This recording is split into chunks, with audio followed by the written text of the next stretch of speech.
Tell me something. Have you ever been so tired of pretending everything's fine? You just vanish. No warning, no goodbye, just gone. If you've ever packed a bag not to run away, but just to breathe again, hit that like button.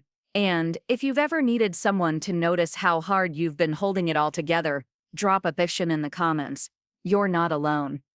I didn't plan to disappear, but one Tuesday morning, I woke up, left a note on the fridge, and drove 5 hours to the mountains. No music, no podcast, just the sound of tires cutting through silence. That cabin used to belong to my dad. It's buried deep in the pines, tucked between cliffs and snowdrifts, and it hadn't been touched since his funeral 2 winters ago. I brought nothing but canned soup, old boots, and the kind of tired you can't sleep off. The house creaked like it remembered me. I lit the fire, dusted off a few memories, and told myself I wasn't running. I just needed quiet. For the first 2 days, it was perfect. No phone, no noise, no pretending to smile for a husband who hadn't asked how I was doing in years. Keith and I, we weren't angry. We were nothing. Just 2 ghosts walking past each other in a house that used to feel like home. The silence up here made it loud. Every crack of the wood, every wind gust through the window, it all echoed the question I'd been avoiding for years. When did I stop being a wife and start being invisible? On the 3rd night, I was sipping cold cocoa by the fire when I heard footsteps on the porch. I didn't even flinch. I just figured if it was a bear, I wouldn't put up much of a fight. But it wasn't a bear. It was Alex, my 22-year-old son, backpack slung over one shoulder, his face half covered in frost. "Mom," he said, setting his bag down, "you shouldn't be alone out here." I didn't say anything. I didn't cry. I just moved over and made space on the couch. I thought I came here to get away from everyone. Turns out, I wasn't really alone until he showed up. I didn't expect company, and I sure as hell didn't expect my son to be the one to bring me back to life. What would you do if the one person you were supposed to protect suddenly became the one holding you up? Hit that subscribe button if you've ever felt like the strong one who wasn't allowed to fall apart, because sometimes, the most unexpected hands are the ones that catch us before we even realize we're falling. The first night Alex stayed, he made cocoa the way I like it, extra cinnamon, no sugar. He didn't say much, he just sat beside me, his leg brushing mine every so often as the fire popped in the silence. And somewhere in the quiet, the memories crept in, not of Alex, not of my dad, of Keith, of who we used to be. We met at a concert. He was cocky, had this smirk like he already knew how the night would end. And damn it, he wasn't wrong. I remember how he used to laugh, loud, reckless, contagious. He'd pull me into his lap during thunderstorms and whisper things that made me blush like a teenager. Even when I was 7 months pregnant, we made love like we were trying to outrun the world. We fought hard, but we loved harder. At least, for a while. But then came the slow fade. No big blow-up, no cheating, no screaming fights. Just silence. It started small. He'd come home late and go straight to the couch. He'd say, "I'm tired." I'd say I understand, and maybe I did, at first. But months went by. Then years. He stopped touching me, stopped looking at me like I was someone he wanted. And God help me, I kept trying. I'd light candles, cook his favorite meal. I even booked a weekend trip, just the 2 of us. He canceled last minute, said work couldn't wait. It always felt like something was more important than me. When his mother got sick, I stepped up. I bathed her, fed her, took her to every appointment. And Keith? He'd sit beside her bed, scrolling through his phone. I thought maybe grief had shut him down. So I waited through 3 years of caregiving, waited through her funeral, waited for Keith to come back to me. But he didn't. I suggested therapy. He went to the first session. Never again. He said, "What's the point in digging through pain we can't fix?" And maybe that was his truth, but it wasn't mine. I didn't want to fix us because I hated him. I wanted to fix us because I missed him. And here's the part no one likes to admit. It's not the loneliness that hurts most. It's the shame of it. You start asking yourself what you did wrong, Was I not pretty enough, fun enough, soft enough? You can be a full-time mother, a full-time worker, a full-time caretaker, and still lie awake at night wondering why you weren't enough for the one person who promised they'd never make you feel alone. I wasn't looking to cheat, I wasn't looking for a way out. I just wanted to feel something, anything, a hand on my back, a kind word in the kitchen, a kiss that didn't feel like an obligation. Back in the cabin, Alex stood at the sink, quietly washing our 2 mugs. I watched him, this grown man who used to cry when he lost his toy train under the couch. Now here he was, folding the blanket over my feet, checking the locks, making sure I was okay. It hit me like a gut punch. I had spent so many years being the strong one, I didn't know how to be cared for anymore. Have you ever carried the weight of a relationship by yourself? Have you ever begged for crumbs of connection from someone who used to give you the whole cake? If you have, type "I see you" in the comments. Because sometimes, just knowing someone understands can ease the kind of ache no medicine can touch. I wasn't just tired from the drive. I wasn't just tired from Keith. I was tired from being the only one trying. The days settled into a rhythm. Mornings started slow, no alarms, no conference calls, just the sound of snow sliding off the roof, and a kettle whistling from the old wood stove. Alex would always be the first to rise. I don't know when that started, when he became the early bird in the family, but in the cabin he'd already have cocoa simmering by the time I shuffled out in my wool socks. He made it just right, not too sweet, extra cinnamon, same way my dad used to make it for me when I was a little girl crying over frozen toes.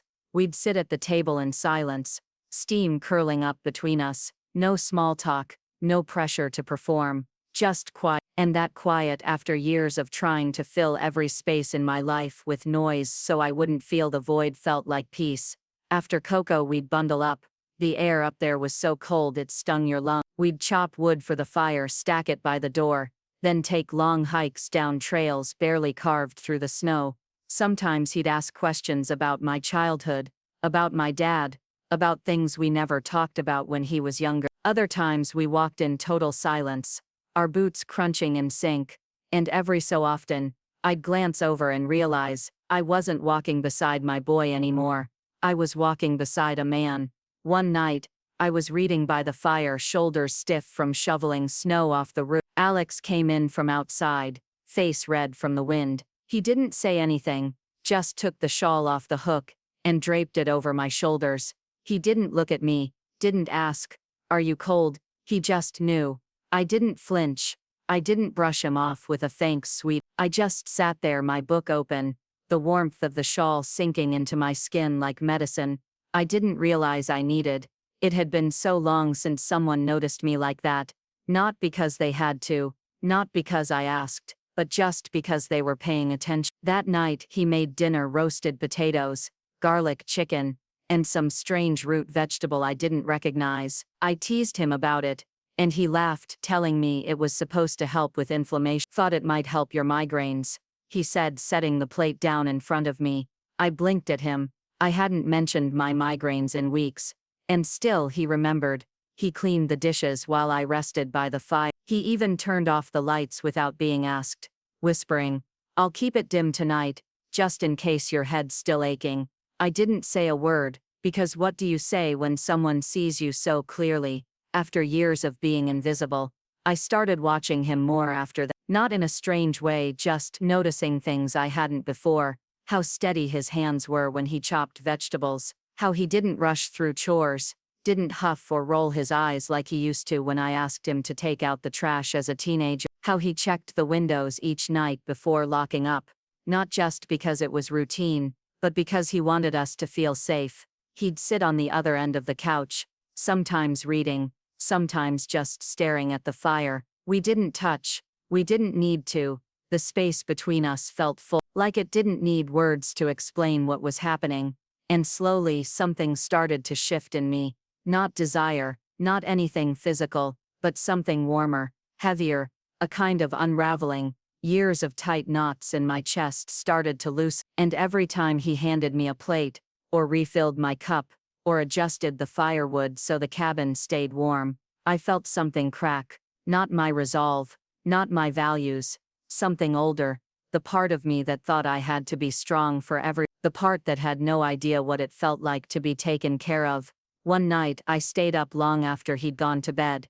I stared into the flames until they turned to embers. I ran my fingers across the armrest, felt the softness of the shawl still resting on my shoulders, and whispered to no one. The first crack wasn't in my marriage. It was in my arm. A few days into our stay at the cabin, Alex ran out of instant coffee, the one thing he said he couldn't survive without. I told him I'd make the drive down into the small mountain town nearby. I needed air anyway, space to think. The roads were narrow and half frozen, but the sky was clear and the wind wasn't biting. For once I didn't feel like I was running from something, just moving toward quiet. I pulled into the little grocery store with the rusted roof and bell that jingled when you opened the door. And that's where I saw him, Lance Erickson. He looked older, sure, grayer at the temples, laugh lines a little deeper, but his eyes were exactly the same. Warm, mischievous, familiar. "Cassie Buck," he said, blinking like he wasn't sure if I was real. And just like that, time folded in on itself. We'd known each other back in college, sat next to each other in sociology, flirted like idiots, went to a few parties. He always said if I hadn't met Keith first, he would have married me. We both laughed when he reminded me of that. He was in town visiting his sister just for the weekend, said the mountains were his place to reset. "Funny," I said.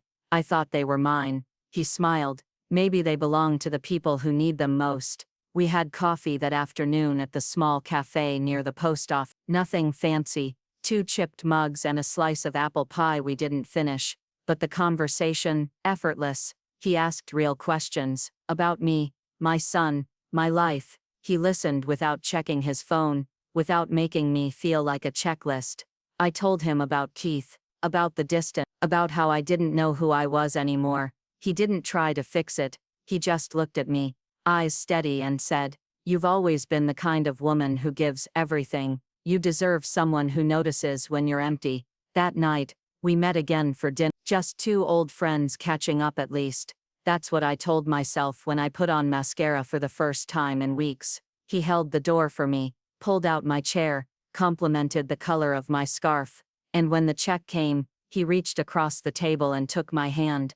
Not in a sleazy way, not in a take-me-home way, but in a way that said, "I see you, I remember you, and I miss the girl you used to be." Then he leaned down and kissed my hand. Soft, gentle, no pressure, but it stunned me all the same, because no one had touched me with that kind of tenderness in years. I drove back to the cabin with the window cracked open, even though it was freezing. I needed cold air in my lungs. I needed something sharp to cut through the fog building in my chest. When I walked through the front door, Alex was curled up on the couch, half asleep under a blanket. He looked up and said, "You were gone a while." I smiled, got caught up talking to someone I used to know. He didn't ask who, he just nodded once, and turned back to the fire, but there was something in his eyes, something that told me he already knew. He saw it, the glow, the guilt. That night, I couldn't sleep.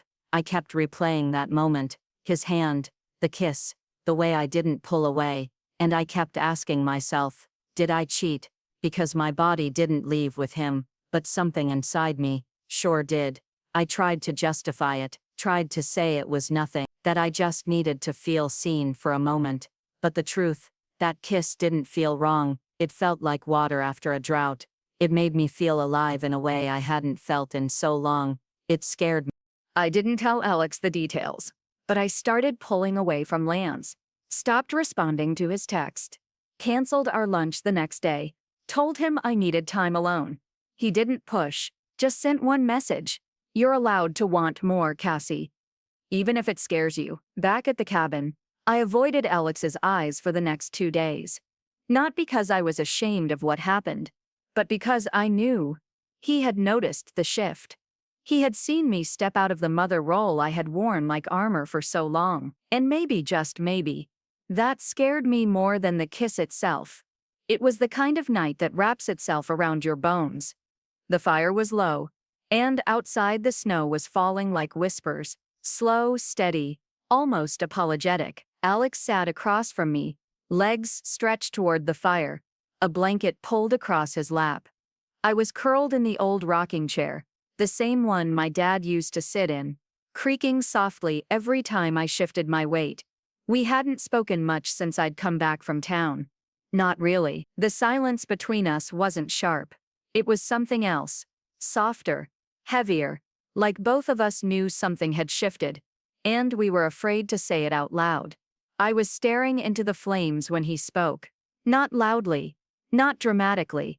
Just quiet, like he'd been rehearsing the line for days. "You don't have to carry it all anymore, Mom. You've done enough." I didn't look at him right away. Didn't say anything. Because if I did, I knew I'd fall apart. And I did. Not all at once, but slowly, like a dam that had been holding for years and finally cracked at the center. My throat closed. My chest caved in. Tears I didn't even know were hiding behind my eyes spilled over and landed on my hands. And then I did something I hadn't done since he was a child with nightmares. I crawled off the chair and sat beside him, curled into his side like I was the one who needed to be protected.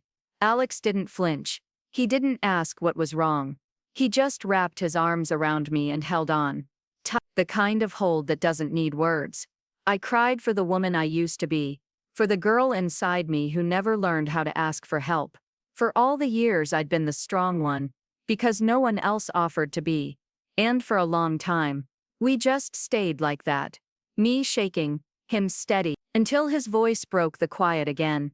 This time it cut deeper. "I saw you with that man." I pulled back slightly, just enough to look up at him. He wasn't angry. His face wasn't hard. It was sad. Just sad. "I waited for you to tell me," he said. I opened my mouth.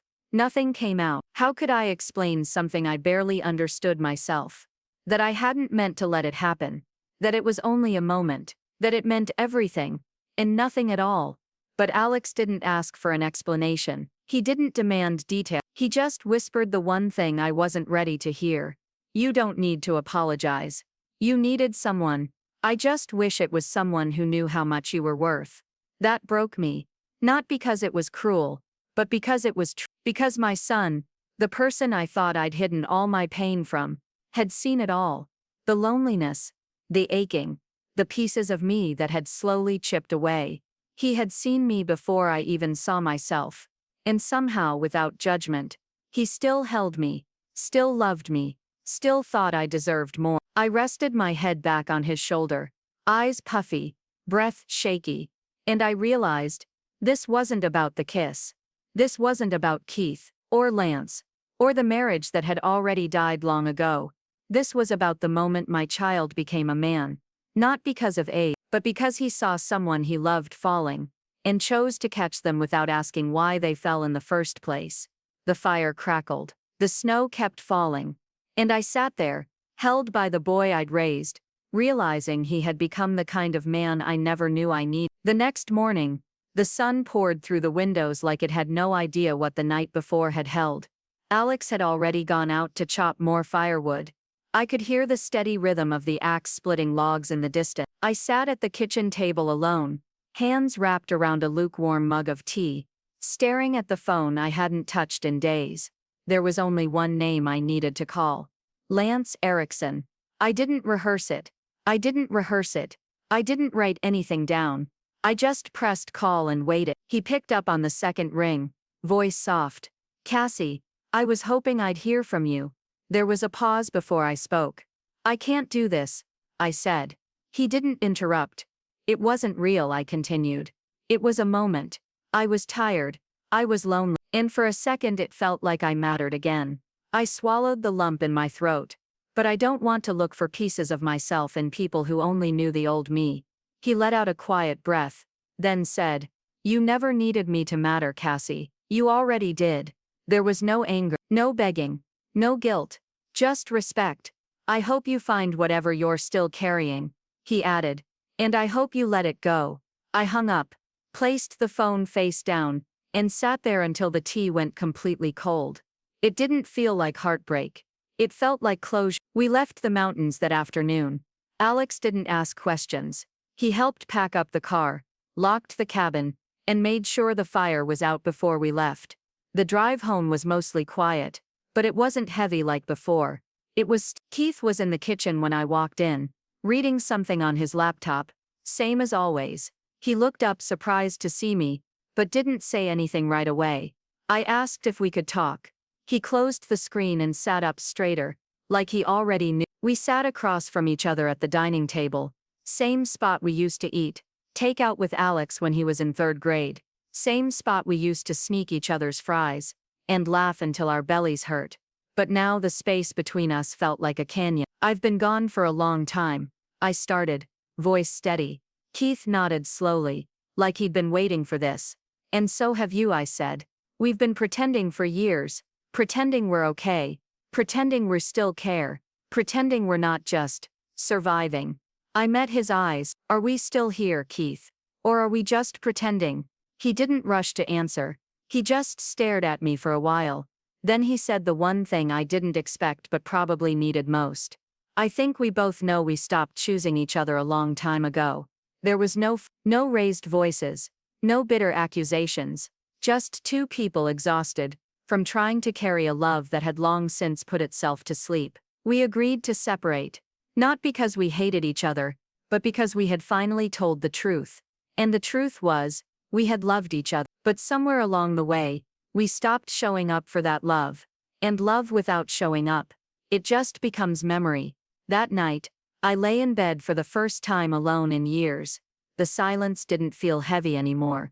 It felt and honestly, that was the first time in a long time I felt like I could finally breathe. The snow was thinner this time. Spring had started to whisper through the trees, loosening the grip of winter with every drip from the eaves of the cabin. Alex drove. I stared out the passenger window, watching the mountain road curl around us like a ribbon we were slowly untangling. We didn't talk much. We didn't need to. This wasn't an escape anymore. This was a goodbye. The cabin looked smaller now. Or maybe, I just felt light, like the weight I used to carry through that door was no longer mine to drag behind me. Alex unloaded the bags without being asked. He moved with that same calm steadiness I'd grown used to. But now I saw it for what it was. Not duty, devotion. Inside, the fire pit still worked. The woodpile was half full, and without a word, Alex moved around the kitchen, pulling out the cinnamon, the mugs, the kettle. He made the cocoa this time. And I let him. I sat by the window, listening to the whistle of the kettle and the soft clink of spoons against ceramic. It hit me like a punch to the chest. How far we'd come. He brought the cocoa over and handed me a mug. Our fingers brushed and I looked at him, not as my little boy, not as the child I once protected, but as the man who had seen me at my weakest and never once let go. We sat down together, the fire crackling between us. He didn't say anything, so I did. You know, I whispered. You crossed a line I never saw coming. He turned to me, eyes wide with curiosity. Not one of disrespect, I said, but I smiled at him through tears I wasn't afraid of anymore. You became the person I didn't even know I was allowed to lean on. Outside, the wind rattled the pines. Inside, the silence was sacred, not empty, whole. I turned my gaze to the fireplace and let the truth settle in my bones. It wasn't infidelity that broke my marriage, I said softly. It was the silence between the moments I needed him. And he wasn't there. Not once. Not when I asked. Not when I begged with my body, with my voice, with my silence. That night, as we cleaned up for bed, Alex stopped in the hallway and looked back at me. I'm proud of you, he said. And those words, they meant more than any apology Keith could have offered, more than any kiss Lance could have stolen, because they came from someone who saw all the mess and stayed anyway.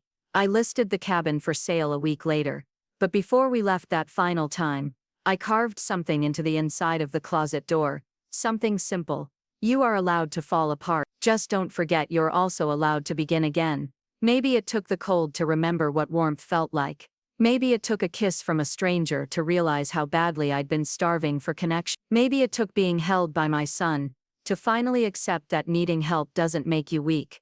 It makes you So if you're watching this and you've been carrying more than your share, if you've been the one holding it all together, day after day, without anyone ever stopping to ask how you're still standing, I want you to hear this.